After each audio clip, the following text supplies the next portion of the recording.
On se retrouve aujourd'hui pour parler du lavage des cheveux. Donc on se pose jamais la question de pourquoi on se lave les cheveux quand on utilise des shampoings conventionnels. Parce qu'on se dit tout simplement qu'on va se laver les cheveux car ils sont sales. Effectivement.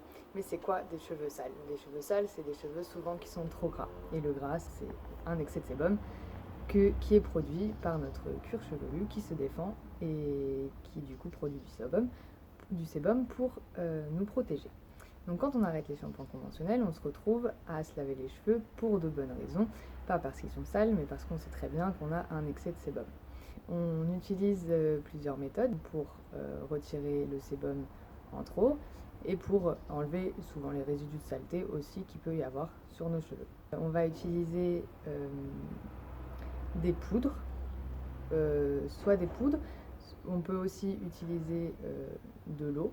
Donc les poudres, on va avoir plusieurs poudres existantes. Donc on a d'abord les plus fortes qui sont le bicarbonate et l'argile pure, argile blanche, argile verte. C'est ceux qui vont avoir un pH le plus élevé, donc supérieur à 7 généralement. L'argile est de 7 et le bicarbonate est de 8. C'est des produits qui décapent vraiment, qui enlèvent de façon très facile le sébum, mais qui aussi ont tendance à pouvoir assécher les cheveux. Donc ces produits-là, on va les appliquer uniquement sur les racines, sur le cuir chevelu.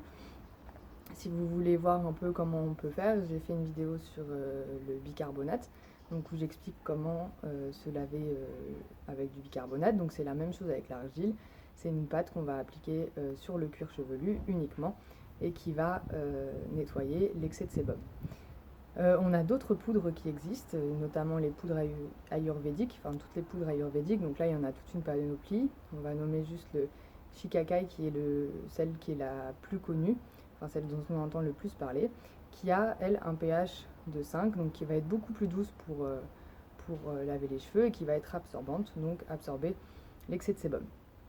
Ensuite, on va avoir les poudres comme le Rasoul aussi, qui est entre les deux, donc entre les poudres ayurvédiques et toutes les poudres, et les deux poudres que je vous ai citées précédemment, qui sont l'argile et le bicarbonate. Donc le Rasoul, lui, a un pH de 6 à peu près, donc il est moins fort que le bicarbonate et le... c'était quoi déjà? Que le bicarbonate et les argiles, mais va être plus fort que toutes les poudres ayurvédiques qu'on va pouvoir trouver. Donc elle va être très lavante et aussi assez asséchante. Donc quand on utilise les poudres comme le Rasoul ou les poudres ayurvédiques, donc on va, contrairement au bicarbonate et aux argiles pures, on va pouvoir les étaler un peu plus sur les longueurs. Donc on va les appliquer sur les racines. Donc généralement on mélange ça avec de l'eau, ça fait une pâte assez liquide qu'on peut verser directement sur le cuir chevelu et du coup étaler de la racine jusqu'à à peu près cette hauteur de cheveux.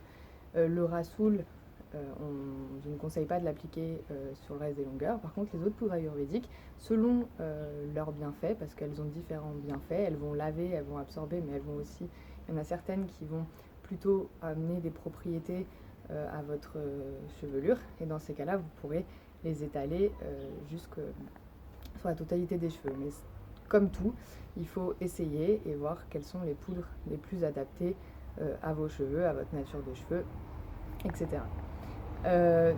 Petite précision pour le bicarbonate et l'argile, ce sont des produits à normalement ne pas utiliser plus d'une fois par mois. Le Rasoul aussi, je ne le conseille pas plus d'une fois par mois parce qu'il a tendance à assécher et de toute façon, la plupart du temps, on va devoir rajouter des soins qui vont s'ajouter du coup à ces poudres-là pour pouvoir hydrater ou nourrir nos cheveux.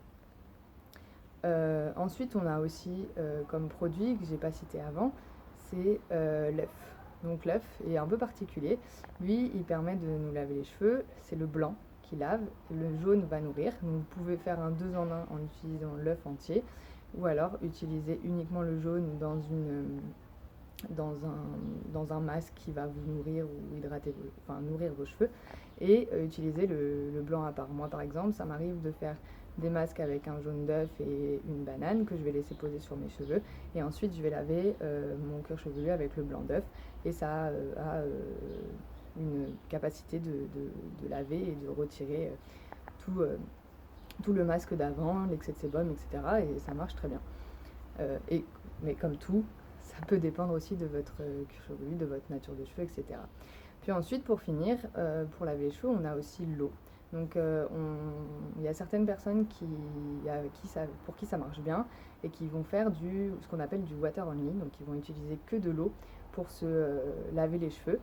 Je n'utilise pas personnellement cette méthode, sauf en été quand je vais me baigner à la mer.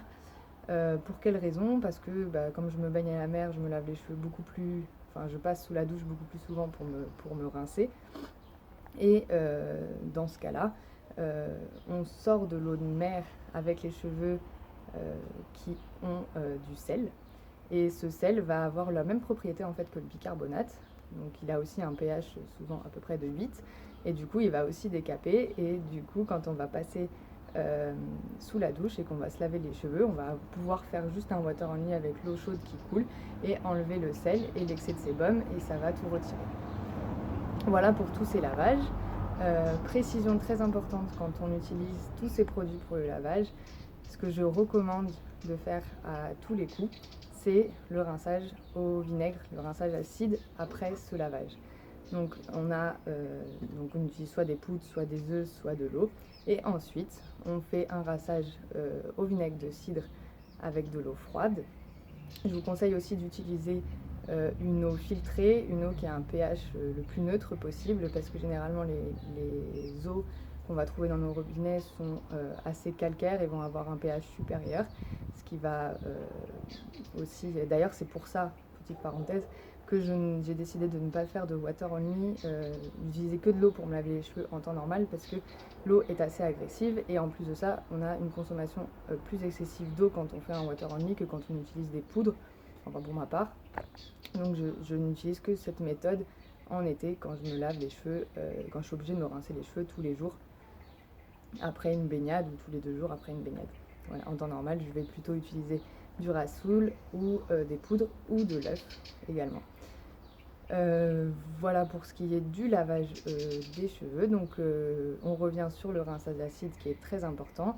Donc un petit peu de vinaigre de cidre, c'est le produit qui se rapproche le plus du pH du cuir chevelu, donc un pH de 5 pour le vinaigre de cidre, et il va permettre de réguler donc le pH sur votre cuir chevelu, et aussi de les rendre très brillants et très très faciles à démêler. En tout cas pour moi ça marche super bien.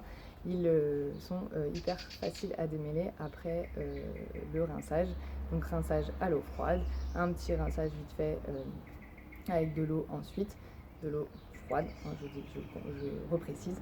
Et puis voilà, on les sort et puis c'est fini. Donc voilà pour les différentes façons de se laver. Si vous avez des questions sur le lavage des cheveux, les produits à utiliser, etc., ou des interrogations, n'importe, n'hésitez pas à les poser en commentaire.